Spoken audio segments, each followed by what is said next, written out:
Hey there, my name's Nikki and I'm 29 years old.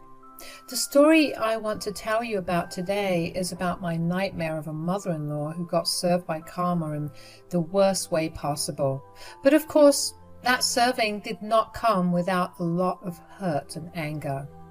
I met my husband Peter through a work friend. Peter had been her best friend and she told me he was single, and I thought, why not? Peter and I went on our very first date to this fine dining restaurant, and it was pretty much love at first sight for both of us. Peter is a very attractive man, and what made it better was his sense of humor. We clicked so well that we only had one more date after our first one before we made our relationship official. We moved in together after about a year of dating, and our relationship only bloomed some more. While I was beyond happy with the way that my life was going, I also knew that since our relationship was getting serious, I needed to meet his family. And so we arranged for that, and I had a great time with his family. His parents were very hospitable and just overall nice to me. I did feel an odd vibe from his mother, Sandra, but every time I felt like she was being a little off, Peter's dad, Mike, would step in and steer the conversation another way. Now, I do tend to be very observative, and I also love overthinking. Even though I found Sandra's behavior odd and felt like she did not like me, I put that thought aside. I didn't even tell Peter about it because I didn't want him to force a confrontation with his mother, only to find nothing was actually wrong, and which could potentially lead to her actually hating me. The point is, I overthought the entire experience enough to force myself to just forget about it. After that, I would go over to Peter's place once a month with him for family dinners. Sandra still behaved a little distant with me, especially considering how Mike warmed up to me really fast and considered me to be a part of the family already. I just figured that Sandra needed some time to warm up to me. If Peter noticed any difference in his mom's attitude to me, he never really said anything. That was how it was for the next 3 years, but by that point, I kind of got used to Sandra not being all chummy with me. On the anniversary of our first date, Peter took me to the same fine dining restaurant we had gone to and proposed to me. It was such an emotional moment for the both of us, and I was genuinely over the moon that I was getting to marry Peter. Peter and I decided to tell his parents first, so we invited them to lunch with us a few days after we got engaged. Unfortunately, Mike was away on some business trip, and as much as we wanted him to be there for the announcement, we also couldn't keep it to ourselves. So only Sandra joined us for that lunch. When she arrived, Peter greeted her first. "Hi, Mom, how are you?" "Oh, sweetie, I'm doing good. What's this all about?" "Well, we have some pretty big news to give you." "What is it?" "Nikki and I are engaged." "We're planning on getting married within the next 6 to 7 months." "What? When did this happen?" "Well, it happened this past weekend." Peter booked us a table at my favorite fine dining restaurant where he got on one knee and proposed. It was really so romantic. "Ugh, congratulations, I guess." "You guess? What's wrong? Are you not happy for us?" "Why would I be?" Because I'm starting a new chapter of my life." "Why would I be happy when you're starting it with her?" "What do you mean?" "Look, I was tolerant when you were dating Nikki because I just thought that this was going to be another insignificant relationship in your life. But getting married to her, just no." "I'm sorry, but do you not like me?" "Am I not being clear? I absolutely do not like you." "But why? Have I ever done something to make you not like me? Did I say something wrong?" "No, but you're just not perfect for my son." "What does that even mean?" "Oh, come on now, Peter. You're a handsome man and Nikki is average. She's not beautiful, and from what I've seen, she doesn't have a lot of talent or skills. I think you could do so much better than just settling for her. You're still young. You should put yourself out there some more. Okay, first of all, you're being beyond rude to me and to Nikki. Secondly, I don't care about what you think is best for me. I know what I'm doing, and I know what Nikki is really like. She's the only woman in the world for me. And if you don't get on board with that, you don't have to attend our wedding. You can't do that. Yes, I can. I expect an apology for Nikki for everything you said. Why do I have to apologize when all I did was speak the truth? Fine. Until you apologize, you are not invited to the wedding. Peter grabbed my hand and we stormed out of the restaurant. I tried to get him to go back to Sandra and talk it out with her, but Peter refused. He told me that he would not let anyone talk down to me. It didn't matter if it was his mother who did it or if it was the president. If she could not respect me, then he didn't have to respect her. Now, I had my own reservations about that thought process, but I figured that it wasn't my relationship to butt into. So I let Peter do whatever he thought was right. Sandra never reached out to either of us for the next 7 months. Peter had her blocked everywhere because he didn't want to talk to her until she apologized to me. I could tell that Peter was hurt by his mother's lack of care about his wedding, so I tried my best to cheer him up by letting him join me to see all the wedding preparations, only so he could envision what the best day of his life was going to look like. Just a month before our wedding, Sandra called me. I will admit that I almost dropped my phone when I saw her caller ID because I really did not expect a call from her, but I played it cool when I picked the call up. Hi, Sandra? Hello, how are you doing and how's my son? Well, I'm doing good, and so is Peter. We are really busy with wedding preparations, so if you want to talk to him... No, I want to talk to you. To me? About what? Don't make this harder than it already is for me. I'm sorry, but you're going to have to be a bit more specific about what this phone call is about. Okay, fine. I just wanted to apologize for what I said the last time we met. Oh, well, I don't know what I did or did not do to impress you, but you should know that I love Peter with everything in me. I highly doubt that. I mean, my bad. I'm sorry, I just really disliked you for so long, and it's hard to let go of that dislike.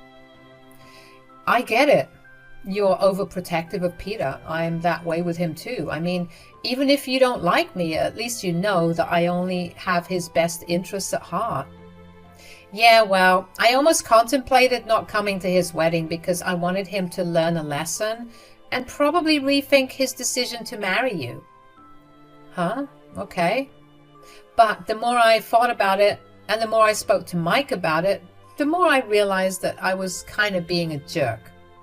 Well, I'm glad you realized that. Yeah, I mean, I shouldn't have to miss all my son's important moments just because I don't like you. If anything, that makes me a horrible person. Well, I'm sure that Peter will appreciate the apology. At least be nicer to him when you apologize to him. Of course, he's my son. I see no reason to cry and beg for forgiveness from you. All right then, if this apology of yours is done, I have things to do. Yeah, I'm done. Goodbye. While I was surprised that Sandra called, I was not surprised that her apology was very insincere. I knew how important the day of the wedding was, and I knew that Peter would be sad if both his parents weren't there on that day, so I kept my mouth shut about what was a part of Sandra's apology. I only told Peter that she had called and apologized, which led to him finally unblocking her and talking to her. They patched up just in time for the day of our wedding, and because of that, both Peter and I had a blast at our wedding. I was worried that Sandra would try to sabotage the wedding or that she would say something against me, but thankfully, she didn't. After the wedding, however, Sandra did not really speak to me, which I did not mind at all. Peter and I didn't plan on having kids, although we were not opposed to the idea of having them. We were just waiting for the right time. But before we could decide what the right time was for us, the universe did it for us. After a year of being married, I found out I was 2 months pregnant. Peter and I were overjoyed about it and decided to wait until I was done with my first trimester to announce the pregnancy to our families. When the time came to announce the pregnancy, we invited all of our closest friends and family for a backyard barbecue party. Everyone was very happy and excited for us when they found out, all except Sandra. She cornered me at the party and forced me into a conversation with her, even though I tried my best to avoid her all day. "So, you're pregnant now?" Yeah, that kind of was the big announcement of today's dinner. "Don't try to be smart with me, Nikki." "I'm not. I'm just being cautious because, you don't like me and have always tried to put me down in some way or another. Which is something that you absolutely deserve. I know that getting pregnant was only a part of your strategy." "Strategy? What are you talking about?" "I was on my phone the other day and happened to come across this word, baby trapping, where people either impregnate or get pregnant in order to keep their partner with them." "Are you accusing me of baby trapping my husband? You do realize that's insane, right?" "Why is it insane? It's only been a year into your marriage and you're already pregnant. You must have only done it to keep Peter around because he must have begun to realize that marrying you was a bad idea." "That's not true at all, Sandra. I know you hate me, but you need to stop projecting your stupid ideas onto my relationship with Peter." "No need to get so aggressive. Although this aggression could be because you've been caught and you're just trying to cover it up. You need serious help. You can't possibly think that what you're saying is true. So, who's the father? I bet you cheated on Peter." "Excuse me? How dare you? I've tolerated a lot from you, but this is where I draw the line." Whoa, what's going on here? "Sandra accused me of cheating on Peter and baby trapping him to keep him around." "Sandra, you need to apologize right now." "I see no reason to apologize. She's clearly deflecting, and I know that it's because I'm right. You need to leave right now. I will not tolerate these accusations." "We'll get going. Nikki, so sorry that Sandra said all this. I'll talk to her about it." "Oh, you don't have to leave, Mike. I only want Sandra gone." "I know. I think it'll be best if I go now, though, so I can talk some sense into Sandra." "All right, then. Take care. I'm sorry that you have to leave so early." "No, I'm sorry that Sandra said such mean things."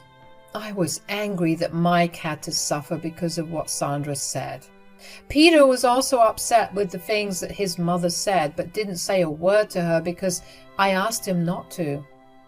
I didn't want to deal with any more stress and risk my baby's health, so Peter and I decided to go low contact with Sandra for a while. That was until Peter and I had a gender reveal party where we invited her out of obligation. Mike made sure to keep her away from me at all times, and that only made the event a little better for me. Peter and I found out that we were going to have a baby girl, and we were super happy about it. At some point during the party, though, Sandra managed to escape Mike's hold, and she found me again. "So, have you given thought to what I said last time?" "You mean about you accusing me of cheating on my husband?" "No, I most definitely have not." "Why? Because you don't want to feel guilty?" "No, because I have no reason to think about it. I haven't cheated on Peter, and in fact, the thought has never even crossed my mind." "That's a bold-faced lie, and you know it. You're just a disgusting creature that latched onto my son, so you could get his money. You keep this language up, and I'm going to leave. I'm sure Mike would love to hear why you upset me again." Oh, please, Mike just can't see the truth that's in front of him. Or maybe he does see it and he just can't accept it. I really don't want to talk to you right now. I'm going to go find myself something to eat and stay as far away from you as possible. No, you will not. What are you doing? Stop grabbing onto my arm that way. It hurts. You will listen to me right now. You are going to get a paternity test done on that baby and prove to everyone that the baby you're carrying inside you is not my son's. I'm not doing a paternity test because I know that the baby is Peter's. Oh, speaking of who, there he is. Peter, could you come here? Hey, what's going on here? Your mom's grabbing onto my arm and threatening me to take a paternity test because she doesn't believe that the baby is yours. Mom, are you insane? Let go of Nikki. You're going to hurt her. She has absolutely no reason to take that test. You better drop it or you will not get to see your grandson, ever. Why are you against getting a paternity test anyway? Don't you want to know if the baby is yours or not? I don't need a test to confirm that for me. Clearly she's brainwashed you real good if she doesn't take that test. I'm going to use all my social media accounts to tell everybody that she cheated on you. That's insane. What's wrong with you? I'm only doing what's best for Peter. What's best for me or for you? Get over yourself. We're leaving. Sandra did not stop harassing me by text and call, even after Peter told her to leave me alone.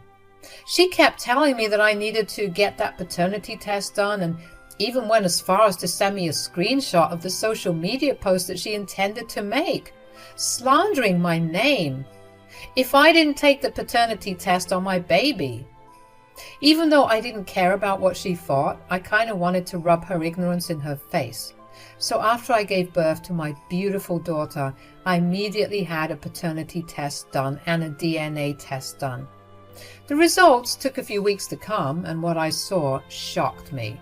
So I had another DNA test done just to confirm the results of the other two, and their results matched them. I knew that the news was going to be big, and as much as I wanted to confront each of them individually, I knew it wouldn't be fair to Mike or Peter, so I had Peter's parents come over to our place and sat all three of them down to reveal the test results. I call both of you over here because I have the results of the paternity test that I took on our baby. Ha! Am I right? Well, you were right about cheating for sure. What? What are you talking about? I knew it! I told you that she was the scum of the earth. I'm never wrong. And now all of you have to apologize for treating me like I was some crazy woman. Hold your horses, Sandra. My baby is 100% Peter's. Okay, then what's all this about cheating? So I did a quick DNA match and I found out something very interesting. You see, our child's DNA matches exactly with Sandra and Peter, but not with Mike. I don't get it. What are you trying to say? What I'm trying to say is that... Okay, that's enough now. No, let her speak. I feel like she's going to confirm something big that I've been thinking about for decades now. Peter, Mike, I'm so sorry that this is how you're finding this out, but Mike, you are not Peter's father. What? I knew it. I just knew it. Mom, is Nikki telling me the truth? I don't know what she's talking about. She's clearly deflecting. She made up those reports. I knew you would not admit it right away, so I took the test from multiple sources, and all of them confirmed the same thing. Is this your way of getting back at me for accusing you of cheating? I was only trying to make sure that my son was with an honest woman. There's no need to make up lies and ruin my life. All right, then why don't Mike and Peter take a DNA test to see if my reports are false? That's nonsense. There's no need for that. That's madness. Peter, if you're okay with it, I would like to have that DNA test done. I'm more than okay with that, Dad. If you take that DNA test, I will never speak to either of you. I don't see why you're being so defensive about it if you have nothing to hide. It's not about hiding something. It's about trust. Neither of you trust me, and that's what hurts. Right. And forcing me to take a paternity test was not at all hurtful? Whatever. I'm going home. You two cannot possibly believe this insane woman. I mean, be rational. She just gave birth, and her hormones are probably making her crazy. Wow, you really stop at nothing to hurt me, huh? I think it really is time that Sandra and I go home. Take care of you two. Good night. Mike got up to leave and Sandra followed him. She looked red in the face and left only after shooting me a mean glare, but I couldn't focus on that. My main focus was on Peter, who looked like he was in a trance. I knew that his entire world had just been turned upside down, so I knew that I needed to be there with him. I just sat with him for a while before he finally broke down and cried. He couldn't believe the fate he had. He cried for a good long while, and my heart broke for him. He did not deserve to be this hurt, and honestly, he did not deserve to be lied to for so long. Eventually, Peter calmed down and managed to fall asleep. The next day, Peter was just a shell of his normal self, and I really just wanted to reach out to him and fix him. But I knew that he needed to process this new information in his own way. A week after the announcement, Peter started to feel better, but that was when Mike called him and asked him if he'd like to do the DNA test then. Peter was in the right headspace, so he agreed to it. They paid for express results, and within a few days they got it. Mike was not Peter's father.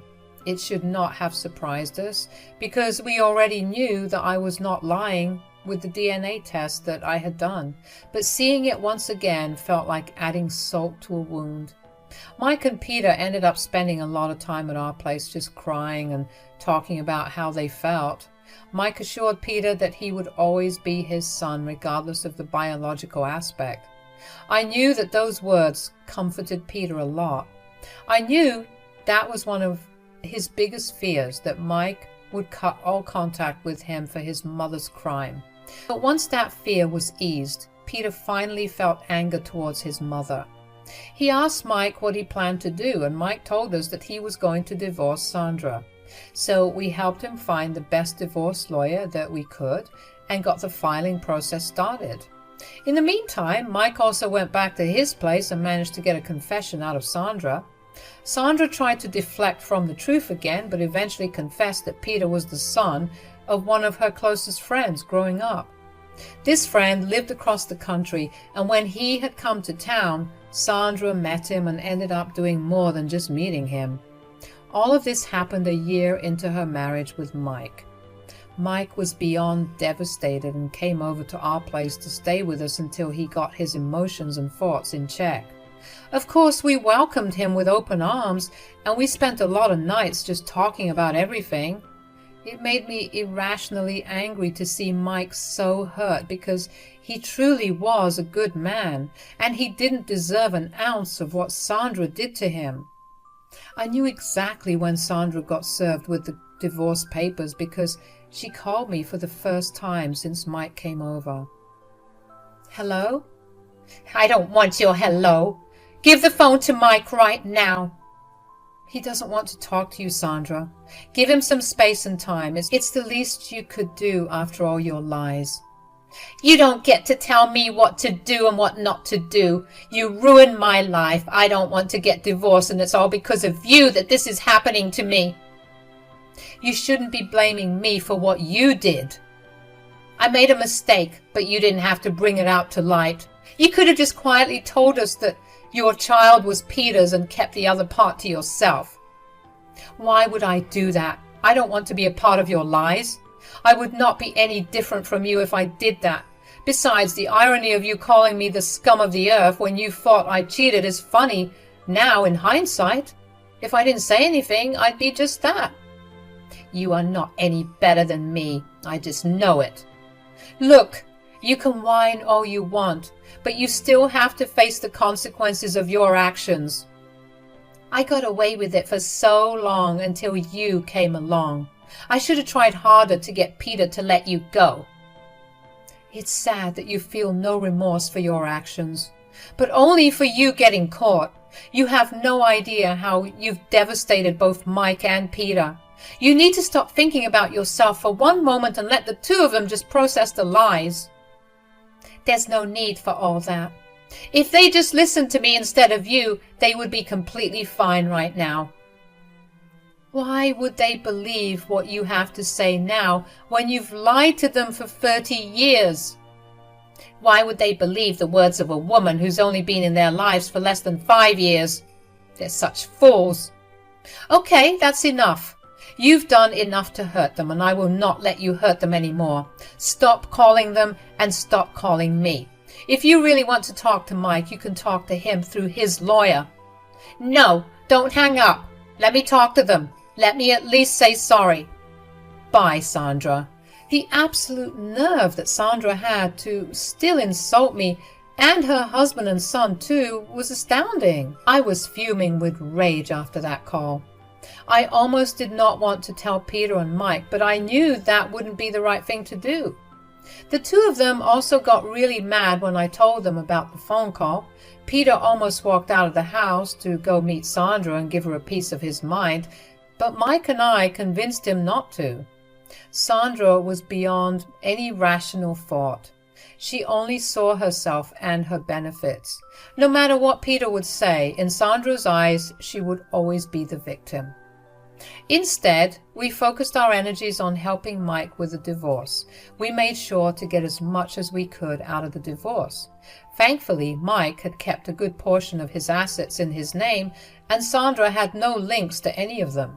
For starters, the house would be his because he was the one that paid for it, paid the mortgage and all the upkeep, and it was only his name on the deed and title. Sandra was going to have to find a place of her own. On top of that, Mike made the smart decision to withdraw all of his contributions to their joint account. So all that was left there was her money, which was not really a lot. He also went to the bank and quietly had his name removed from the bank, which, given his credit and good name at the bank, was a lot easier than I expected. The only thing that was remaining to split was all the furniture within the house, most of which belonged to Sandra anyways. The divorce trial went on for a good few months because Sandra fought tooth and nail for every single thing down to the very forks and spoons that they had owned. She also tried to fight for alimony, but after Mike showed the court that Sandra had lied and that he had inadvertently paid for and raised a child that wasn't biologically his, he had no reason to pay her any more support. The judge agreed with Mike and Sandra was denied alimony. Once the divorce was finalized, Sandra did take to her Facebook page to rant about how I had ruined her life and how I was the reason for her divorce. I honestly found it amusing until Sandra began to come to my house and bang at my door like a lunatic. She apparently wanted to talk to me, but the way in which she banged at my door and screamed for me to come out made me think that she wanted to do more than just talk. Peter and I got the police involved and Sandra got arrested for trespassing. That didn't stop her from harassing Peter and I over text, though. Eventually, Peter and I decided to get a restraining order against her, not only to protect ourselves, but also our child. It's been almost a year since all of this went down, and my gosh, what a year it's been. Peter and Mike began to see a therapist and went to a few family counseling sessions together. Even though Peter is not biologically Mike's, Mike has never once made Peter feel that way since we found out about it, which has really helped Peter deal with everything. Peter has made the decision to never track down his biological father, and that's a decision that Mike was grateful for. It's going to be a long road ahead for life to get better, but at least I've got my family to stand by me through it all, and what more could I ask for? Thank you so much for listening to my story.